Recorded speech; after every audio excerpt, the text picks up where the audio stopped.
وہ دونوں گہرے دوست تھے اور چچا زاد بھی۔ دونوں اوس قبیلے کے سردار تھے۔ ایک کا نام سعد بن معاذ تھا اور دوسرے کا اسد بن عزیر۔ سعد بن معاذ اور اسید آج بہت پریشان تھے کیونکہ ان کی بستی میں ایک اجنبی آدمی لوگوں کو مختلف قسم کی باتیں بتا کر انہیں باپ دادا کے دین سے ہٹا کر ایک نئے دین کی طرف دعوت دے رہا تھا۔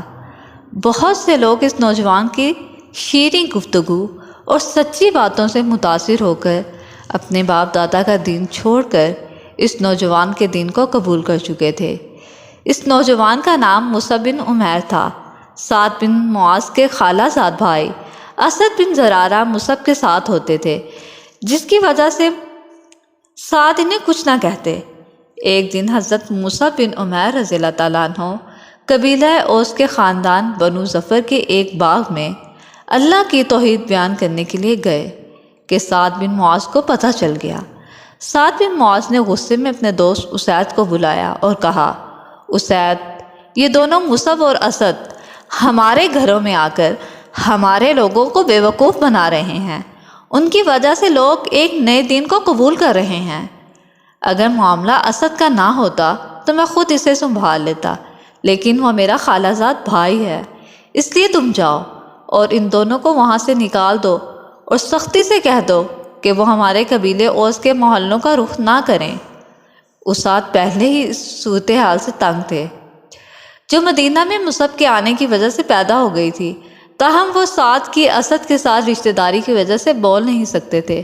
اب تو خود سعد ان سے کہہ رہے تھے، لہٰذا وہ فوراً تیار ہوئے، اپنا برچھا اٹھایا اور اس باغ کی طرف چل پڑے جہاں مصعب رضی اللہ تعالیٰ عنہ تبلیغ کر رہے تھے۔ اسد نے اسید کو آتے دیکھا تو مصعب رضی اللہ تعالیٰ عنہ سے کہنے لگے، یہ اپنے قبیلے کے ممتاز سردار ہیں، اگر انہوں نے اسلام قبول کر لیا تو پورا قبیلہ اوس مسلمان ہو سکتا ہے۔ اتنے میں اسید بھی پہنچ گئے اور غضبناک انداز میں انہیں گھورنے لگے۔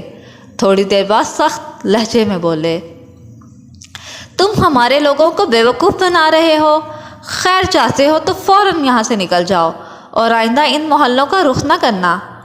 مصعب بن عمیر نے بہت ہی تحمل کے ساتھ اسید کی غضبناک گفتگو کو سنا اور نہایت میٹھے انداز میں مخاطب کر کے کہنے لگے، محترم، آپ تھوڑی دیر بیٹھ کر میری بات سن لیں، اگر آپ کو پسند آئے تو قبول کر لیجیے گا اور اگر پسند نہ آئے تو ہم یہ کام نہیں کریں گے۔ ہاں، بات تو انصاف کی ہے، اسید نے یہ کہا اور برچھی زمین پر گاڑ کر بیٹھ گئے۔ مصعب رضی اللہ تعالیٰ عنہ نے نہایت ہی خوبصورت اور دل نشین آواز میں اللہ کی توحید کی دعوت دی، اسلامی تعلیمات کا مختصر خلاصہ پیش کیا اور میٹھے انداز میں قرآن کریم کی تلاوت کی۔ اسید خاموشی سے سن رہے تھے اور جوں جوں مصعب رضی اللہ تعالیٰ عنہ بیان کرتے جاتے ان کے چہرے کا رنگ بھی کھلتا جا رہا تھا۔ ایک نور تھا جو ان کے چہرے پر پھیل رہا تھا۔ جب وہ پوری بات سن چکے تو پکار اٹھے، یہ کیسا حسین اور عمدہ کلام ہے! تم لوگ اس دین میں داخل ہوتے ہو تو کیا کرتے ہو؟ میں بھی اس دین کو اختیار کرنا چاہتا ہوں۔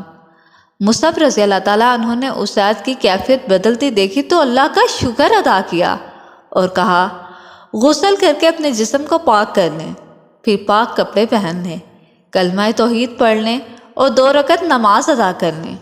اسید اسی وقت اٹھے، غسل کیا، کلمہ شہادت پڑھا اور 2 رکعت نماز پڑھ کر دائرہ اسلام میں داخل ہو گئے۔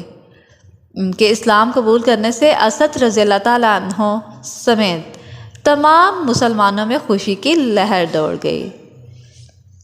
یہ تھا اس کہانی کا پہلا حصہ۔ اگلا حصہ انشاءاللہ کل آئے گا۔ میرے ساتھ رہیے گا اور میرے چینل کو ضرور سبسکرائب کریں، بیل آئیکن پر ضرور کلک کیجیے گا اور اس پیغام کو، اللہ کے دین کو پھیلانے کے لیے آپ بھی کوشش کریں، اپنا حصہ ڈالیے گا، لوگوں کے ساتھ شیئر کیجیے گا۔ السلام علیکم۔